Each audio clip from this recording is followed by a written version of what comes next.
സുരേഷ് ഗോപി രണ്ടും കൽപ്പിച്ചെത്തുകയാണ്. പിണറായിയുടെ ഭരണത്തിൽ ജനങ്ങൾ വലിയ ദുരിതം അനുഭവിക്കുന്നുണ്ട്. അതായത് ഭരണ തുടർച്ച കിട്ടിയതിനു ശേഷം പിണറായി ജനങ്ങളോട് പെരുമാറുന്ന രീതി, ജനങ്ങളെ കാണുന്ന രീതി ഒക്കെ കേരളത്തിലെ ജനങ്ങൾ കണ്ടുകൊണ്ടിരിക്കുന്നതാണ്. പല തവണ പിണറായിക്കെതിരെ വിമർശനം ഉയർന്നിട്ടുണ്ട്.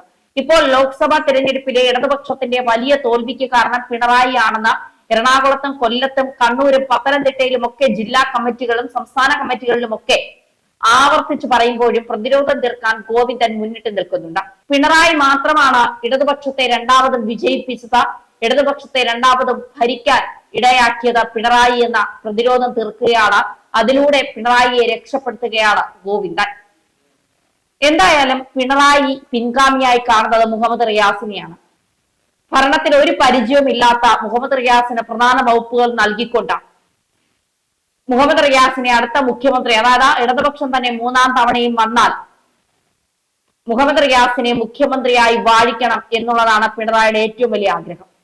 എന്തായാലും അത് നടക്കാൻ പോകുന്നില്ല. പ്രത്യേകിച്ച് കണ്ണൂരിലെ പാർട്ടി ഗ്രാമങ്ങളിൽ നടക്കുന്ന ചില കാര്യങ്ങളൊക്കെ സീന എന്ന യുവതി വെളിപ്പെടുത്തിയത് വലിയ രീതിയിൽ ചർച്ചയായിട്ടുണ്ട്. അതിൽ കേന്ദ്രം അന്വേഷണം നടത്തുമോ എന്നുള്ളത് കണ്ടറിയണം.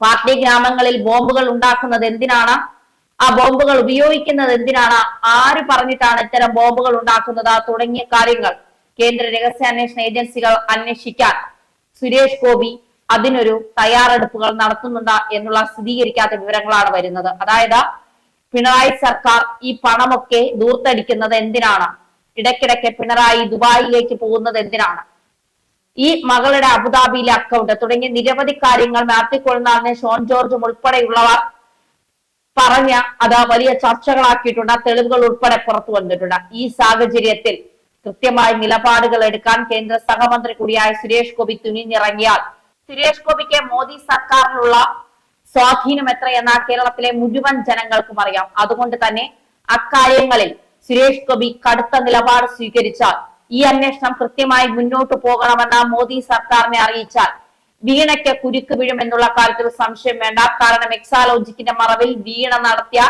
തട്ടിപ്പുകൾ എന്തൊക്കെയാണ്, എവിടെയൊക്കെയാണ് വീണയ്ക്ക് ബാങ്ക് അക്കൗണ്ടുകൾ ഉള്ളത്, എവിടെയൊക്കെയാണ് വീണ പണം നിക്ഷേപിച്ചിട്ടുള്ളത് തുടങ്ങിയ കാര്യങ്ങളൊക്കെ പുറത്തു വരും. അതുകൊണ്ട് തന്നെ അക്കാര്യത്തിൽ സുരേഷ് ഗോപി ഒരു നീക്കം നടത്തുന്നുണ്ട് എന്നുള്ള സ്ഥിരീകരിക്കാത്ത വിവരങ്ങൾ പുറത്തു വരുന്നു. അങ്ങനെയാണെങ്കിൽ പിണറായിക്ക് ഇനി മുന്നോട്ടുള്ള പോക്കുകളൊക്കെ വലിയ പ്രയാസം തന്നെയായിരിക്കും. കണ്ടകശനി പിണറായിയെ കൊണ്ടേ പോകും.